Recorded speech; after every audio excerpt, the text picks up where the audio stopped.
The sooner swimmers can learn to feel the water and establish great pulling skills, the sooner they can learn to swim really, really fast. And by consistently taking the right approach, it's possible to make a lot more progress in a lot less time. Hi everyone, Andrew here, helping you help your swimmers get faster. The question I'm going to tackle here is how to help younger swimmers learn how to feel the water and establish a great catch. This is a great question because being able to feel the water, being able to manipulate the water, creating propulsion is a foundational skill in swimming. And the sooner swimmers can learn this skill, the easier it's going to be to learn every other skill and to be more effective in their swimming sooner. One of the key points I try to hammer over and over and over again is identifying the key skills and then developing a plan to address them over time. Feel for the water, creating a lot of propulsion with the arms is definitely a key skill because the better swimmers are at this skill, the faster they're going to swim. So rather than taking a more or less random approach to developing this skill, it needs to be addressed early and it needs to be addressed consistently and then consistently addressed throughout the remainder of their career. The sooner you could start, the better. So this is a great example of a skill that actually really matters, that's actually really important, and we can talk about how to consistently address that skill over time. So what's the overall approach? What's the overall strategy to develop a solution? The first step is to eliminate any obstacles that are preventing swimmers from establishing a great feel or learning how to manipulate the water effectively. The second step is help swimmers really understand, give them a clear concept of what they're trying to accomplish and what they're trying to do. And then lastly, we want to use effective strategies that help them learn this key skill. If we can help them accomplish those three objectives, they're going to learn this key skill and they're going to swim faster. The first step is to remove any obstacles that are preventing swimmers from using their arms effectively. And this is mostly going to revolve around helping them establish comfort in the water and making sure that they're aligned. And those are related topics, but they're not quite the same. So in the first case, if swimmers aren't comfortable in the water, if they're really stiff, they're going to be using their arms to brace themselves, and they're going to be using their arms to try to stabilize themselves in the water. Now, if they're doing that, and that's their priority, they're not going to be really effective at creating propulsion because the arms can't accomplish two tasks at the same time. There's going to be a priority on one or the other, and since a threat to stability, a threat to comfort is a threat to life, and that swimmers start to feel like they're not going to get oxygen, well, that's what they're going to focus on whether they want to or not. So if swimmers aren't comfortable in the water, if they're really stiff, they're really rigid, they're going to struggle with creating effective pulling skills because their arms are already doing something else, something that has a higher priority. So even if you try to coach, even if you try to develop those skills, until you get rid of that obstacle, it's going to be a real challenge. So different floating exercises, different bobbing exercises, things like that, which are definitely going to be relevant for younger swimmers, can help swimmers get comfortable in the water. We can remove that obstacle, and then we're going to be a lot more effective at helping swimmers develop and improve their ability to feel for the water and create propulsion. The next aspect of that is alignment. It's similar, but it's not necessarily the same thing. So if swimmers are moving up and down a lot, if they're moving side to side a lot, well, guess what? Now the arms are going to be out of position. So for instance, if a swimmer is pulling their head to the side when they breathe, well, that arm's going to come along for the ride too. And now they're trying to set up their pull with their arm on the other side of their body. Or if they really over rotate to breathe, now this arm is going to be way over here. It's going to drop down. Again, they're not going to be in a good position to create propulsion. And if they're not in a good position to create propulsion, well, they're not going to create propulsion. And again, just like with comfort, it's not going to be really effective to tell them to keep their arms straight or put it in the right position because their body is moving out of alignment. And if their body is moving out of alignment, the shoulders aren't going to be in the right place, and then the arms aren't going to be in the right place. So if swimmers are having issues with moving up and down too much, moving side to side too much, or they're just moving through the water in an ineffective position, that's going to prevent them from being effective with their arms. And your coaching efforts are not going to work nearly as well. The strategies you use won't work nearly as well until you get that cleaned up. So that's another huge obstacle that prevents swimmers from being effective with learning how to create propulsion and feeling the water because they're not going to be in the right position. They're not going to be able to use the arms the way that you want and they need in order to go faster. Next step is helping swimmers understand what they're trying to accomplish with their arms. Now, you can get into arm angles, you can get into hand pitches, you can get into the physics of what's happening when swimmers interact with the water, but really that's not particularly useful for swimmers. What you really need to do, what you want to do is give them an understanding, a concept of what they're trying to accomplish with their arms. And what is that? They're trying to move water backwards. If they can move water backwards, they can go forward. So that's the key concept that they need to understand. The next concept you can provide is, well, what's a strategy to do that? Again, keep it simple. They need to get a big surface area, so they're trying to use their whole arm to move water backwards. They want to move it from a long range of motion, so way out in front, all the way back to the end. And if they can accelerate the arm, they're going to be more effective. So that really, that's all that swimmers have to do. They want to create a big hook, move it for a big range of motion, and move it with increasing speed. The better they can do that, the more speed they're going to create, the more propulsion they're going to create. And more importantly, it's a concept that anyone can understand. An 8-year-old can understand that concept, that the more water you move, the faster you go. And so putting your arm in position to move a lot of water is going to be beneficial.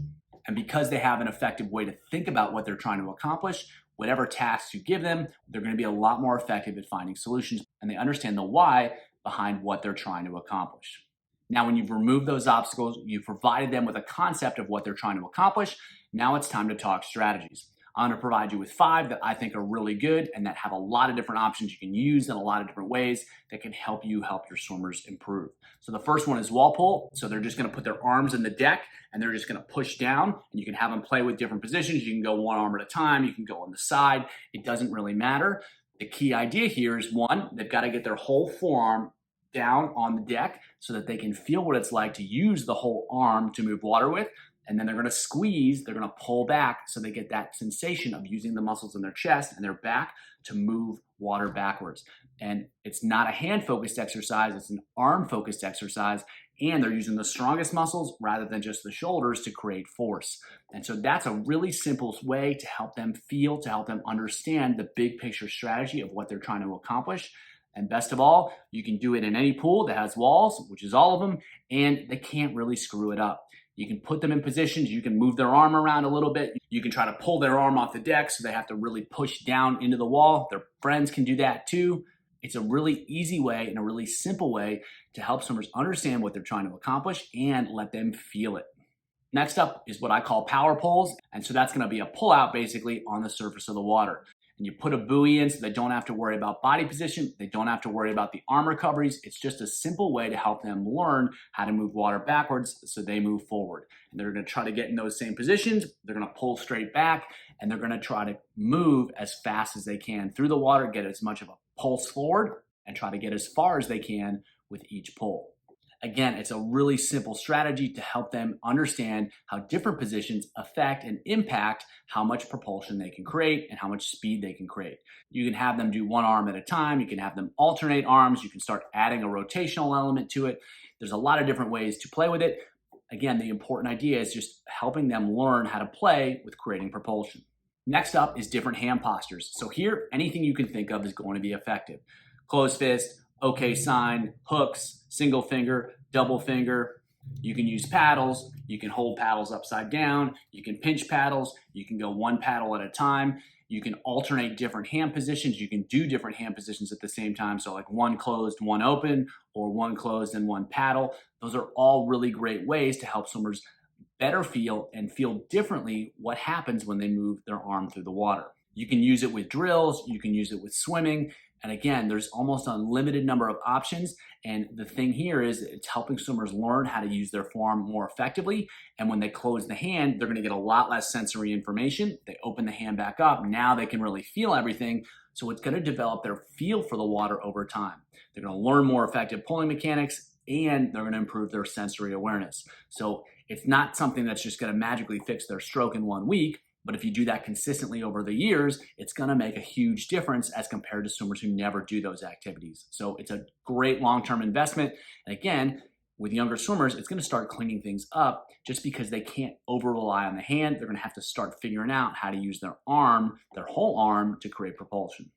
To further help swimmers become more aware of the pressure they're feeling on their arms and how they can feel that pressure and their awareness of what they're doing when their hands are moving through the water, sculling can be really effective as well. So you can have them scull vertically, you can have them scull moving forward, you can have them scull moving backwards, you can have them scull one hand at a time, both hands at a time. You can use all sorts of different positions, hands above the head, hands by the hips. It doesn't really matter. They're all good. They're all effective. You're just trying to get swimmers to learn how to feel different types of pressure and how to use that pressure to help them move forward.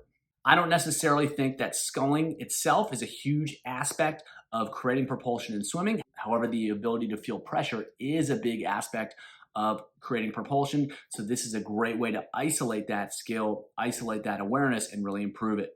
You can put a buoy in them so they can't cheat. As they get older, you can actually have them do it against resistance too. There's all sorts of ways to challenge this and progress this to help swimmers continue to improve. Last strategy we'll talk about here is using stroke counts. And so by asking them to hit a specific stroke count, which is typically lower than what they're used to, they're going to have to find a way to create more propulsion and to get more out of each stroke. Stroke counts aren't perfect, but they're a way to help facilitate change because they're objective. Swimmers either hit the stroke count or they didn't. You can use this with full stroke. You can use it with just about any drill. You can use it with closed fist or the other hand postures we talked about. It's all effective and it's a great skill, especially to establish with young swimmers, because once it's a habit, once they do it consistently, there's all sorts of fun and fancy things you can do later down the road. And more than anything else, what's great about stroke count is that it's objective. It's something that swimmers can tangibly focus on, and it's either different or it's not, and they either hit their goal or they didn't. And if they did, they know they used a good strategy. If they didn't, they need to find something else and find a better way to make it happen. So stroke counts can be really effective as well. So if you want to help younger swimmers learn how to improve their feel for the water, create more propulsion, it's the same idea, the same concept, regardless of the age. All that differs is the challenge that you present to the swimmers. And so from a process standpoint, the biggest thing is to remove obstacles that are preventing them from using the arms effectively. And the younger they are, the more likely it is that these obstacles are present. They need to get comfortable in the water. They need to improve their alignment so that the hands, the arms, are free to help swimmers move down the pool rather than creating stability or trying to manage a loss of alignment. From there, you just provide them with a simple understanding of what they're trying to accomplish, which is move a lot of water backwards so they can move forwards, and then use different strategies to help them learn those skills as quickly and as easily as possible so that you can start to challenge them to ensure that they show up when it really matters. If you want to learn more about how to create propulsion with the upper body, check out this video here or check out this video here.